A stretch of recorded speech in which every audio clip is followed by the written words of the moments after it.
অনেকেই অনেক কিছু বলে, কোনো কিছুই কানে আমরা পাত্তা দিই না, কারণ যে যাই বলুক আমরা এক কান দিয়ে ঢোকাই, এক কান দিয়ে বের করে দিই, আর আমাদের দেখবে আর লুচির মতন ফুলবে। হ্যালো এভরিওয়ান, তোমরা কেমন আছো? আশা করি তোমরা ভালো আছো। চলো আজকের ব্লগটা তোমাদের সাথে শেয়ার করি। আমি, ছেলে মেয়ে, আমার বর মশাইকে নিয়ে চলে গেলাম আজকে ঘোরাঘুরি করার জন্য, যেহেতু সরস্বতী পুজোর ব্লগ তোমাদের সাথে শেয়ার করব, একটু লেট হয়ে গেল। আর একটা করে ব্লগ তোমাদের সাথে শেয়ার করব, তোমরা অবশ্যই দেখতে থাকবে। আর আমার মেয়ে দেখো এত সুন্দরভাবে ঘুমিয়েছে, ওকে গাড়িতেই ঘুম পাড়িয়ে দিয়েছি। আর আমরা ওখান থেকে সোজা চলে এসেছি একটু অনুকূল ঠাকুরের আশ্রমে, যেহেতু আমার বাবার বাড়িতে অনুকূল ঠাকুরের শিষ্য। ছোটোবেলা থেকেই আমি এখানে আসি আর খুবই ভালো লাগে। ভাবলাম বরমশাই যেহেতু আমার সাথেই আছে, বাড়িতেই আছে, বরমশাইকে একটু দেখিয়ে নিয়ে আসি, তাই বরমশাইকে নিয়ে চলে গিয়েছিলাম একটু অনুকূলের আশ্রমে। খাওয়া দাওয়া হচ্ছে, এই দেখো এত লোকের আয়োজন করেছে আর এতটা পরিষ্কার।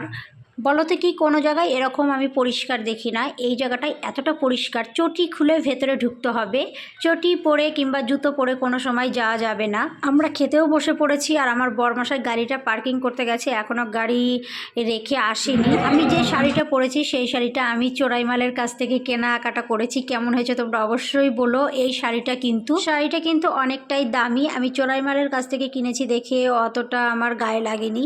আর এই দেখো আমরা খিচুড়িটাও খাওয়া কমপ্লিট করেছি, আসার পথে একটু চা আর আমার ছেলের বায়নায় একটু খাওয়া দাওয়া করা হলো।